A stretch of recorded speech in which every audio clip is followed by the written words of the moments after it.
Assalamualaikum sahabat lintasan iman. Pernah nggak sih kita kepikiran gimana ya caranya ninggalin jejak kebaikan yang abadi? Bukan dengan harta atau kekuasaan, tapi dengan sesuatu yang jauh lebih dalam, sentuhan hati. Nah, hari ini kita akan menyelami kisah seorang arsitek jiwa, Maulana Malik Ibrahim. Beliau datang membawa cahaya di tengah kegelapan dan ngajarin kita semua kalau perubahan terbesar itu dimulai dari langkah terkecil yang penuh cinta. Oke, coba deh kita bayangin sejenak, mundur ke abad ke-14. Di tanah Jawa ada sebuah kerajaan raksasa, Majapahit, yang lagi di ujung tanduk. Kekuasaan yang tadinya kuat banget, sekarang mulai retak karena konflik internal. Pajak tinggi, perang di mana-mana, dan yang jadi korban utamanya, ya, rakyat kecil. Mereka kehilangan pegangan, kehilangan harapan. Kondisinya itu ibarat masyarakat yang lagi sakit parah dan butuh banget obat. Dan disinilah pertanyaannya kan, sebuah pertanyaan yang mungkin relevan juga buat kita hari ini.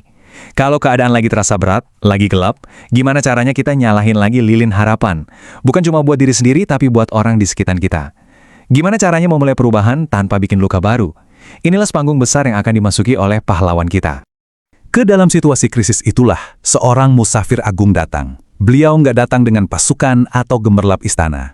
Modalnya cuma satu, ketulusan hati. Inilah dia, Maulana Malik Ibrahim, sang perintis jalan dakwah yang penuh cahaya. Siapa sih sebenarnya beliau ini? Tentu garis keturunannya mulia, tersambung sampai ke baginda Nabi. Tapi yang lebih luar biasa itu adalah karakter yang beliau bentuk. Bayangin deh, beliau besar di Samarkand, yang waktu itu jadi pusatnya ilmu pengetahuan dan perdagangan dunia. Di sana, beliau menyerap ilmu, dialog dengan banyak orang dari berbagai bangsa, dan akhirnya membentuk watak yang, istimewa banget. Hatinya lembut, pemikirannya rasional, dan pergaulannya luwes. Nah, ini kuncinya. Beliau datang bukan untuk menaklukkan, tapi untuk merangkul. Dan metode inilah, teman-teman, yang akan mengubah segalanya. Sebuah filosofi yang dalam banget, tapi prakteknya sederhana. Bukan dengan paksaan, tapi dengan teladan. Bukan dengan memukul, tapi dengan merangkul. Yuk kita lihat gimana seni menyentuh hati ini bekerja. Ini dia langkah pertamanya yang menurut saya revolusioner. Beliau nggak bangun benteng atau istana. Beliau justru turun ke pasar, ngobrol di warung, nyapa para petani. Beliau memilih jadi bagian dari mereka, ngerasain langsung denyut nadi kehidupan mereka, paham apa duka dan harapan mereka. Beliau melihat manusia, bukan sekedar objek dakwah. Ini pelajaran kerendahan hati yang luar biasa. Coba kita lihat betapa jenius dan penuh empatinya pendekatan beliau. Beliau nggak mulai dengan ceramah, tapi dengan solusi nyata. Rakyat lapar? Oke, beliau tawarkan solusi ekonomi lewat dagang yang jujur dan warung murah. Rakyat sakit? Beliau jadi tabib yang ngobatin gratis. Panen gagal? Beliau ajarkan ilmu bertani yang lebih baik. Beliau paham betul, sebelum mengisi pikiran dengan ilmu, penuhi dulu perut mereka dan sembuhkan dulu fisik mereka. Hasilnya? Ya jelas, persepsi orang langsung berubah. Lewat perbuatan nyata, beliau menunjukkan wajah Islam yang sesungguhnya. Bukan agama yang datang untuk menghakimi, tapi sebagai rahmat yang datang untuk memeluk. Islam menjadi jawaban atas masalah mereka, menjadi harapan di tengah keputusasaan. Karena perubahan sejati itu lahir dari teladan, bukan dari paksaan. Nah, setelah hati mereka terpaut, barulah beliau membangun sebuah, bisa dibilang laboratorium peradaban. Namanya Pondokan. Tapi jangan bayangin ini cuma tempat buat belajar ngaji aja. Ini adalah pusat untuk membentuk manusia seutuhnya. Tempat di mana adab itu lebih utama dari ilmu, dan kepedulian sosial jadi bukti nyata dari keimanan. Tapi, seorang visioner sejati itu kan mikirnya nggak cuma buat hari ini. Maulana Malik Ibrahim adalah seorang arsitek masa depan. Beliau itu bukan sedang menanam pohon yang buahnya akan ia nikmati sendiri, tapi lagi menanam hutan yang bakal jadi peneduh untuk generasi-generasi setelahnya. Beliau paham betul kalau kebaikan yang besar itu sebuah maraton, bukan lari sprint. Ini adalah proyek estafet, yang tongkatnya harus diwariskan dari satu generasi ke generasi berikutnya. Makanya, setiap langkah yang beliau ambil itu diperhitungkan, bukan cuma untuk besok, tapi untuk 100 tahun ke depan. Pilar pertama dari mahakaryanya membangun ekosistem kebaikan lewat ikatan keluarga. Coba lihat, ini strategis banget. Putrinya dinikahkan dengan ulama lain, dan dari benih inilah lahir para wali penerus dakwah sampai ke Sunan Kudus. Ini bukan sekedar perjodohan biasa.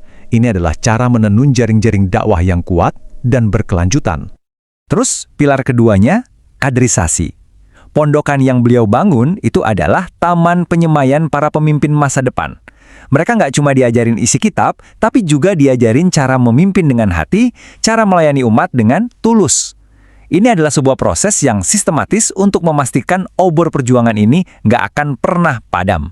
Tapi di balik semua visi besarnya, ada satu hal yang bikin beliau begitu dicintai. Julukannya dari rakyat, bukan gelar yang agung-agung, tapi kakek bantal. Kenapa ya? Julukan ini lahir dari kedekatan. Ini bukti bahwa semakin tinggi ilmunya, beliau justru semakin membumi.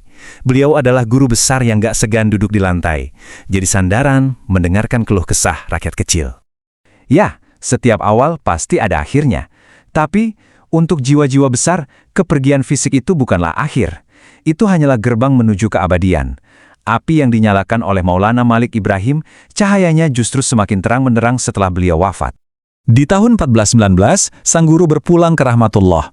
Beliau nggak meninggalkan istana megah atau tumpukan harta. Beliau meninggalkan sesuatu yang jauh lebih berharga, jejak kebaikan di hati jutaan manusia, sebuah warisan yang nggak akan pernah lekang oleh waktu. Penasaran? Apa bukti paling otentik dari keagungan beliau? Bukan dari catatan para raja, tapi dari testimoni abadi yang dipahat langsung oleh umatnya di atas batu nisan beliau. Sebuah kesaksian yang begitu tulus tentang siapa beliau di mata mereka. Coba kita resapi bareng-bareng kalimat yang luar biasa ini. Guru para pangeran. Artinya ilmunya mencerahkan kalangan elit.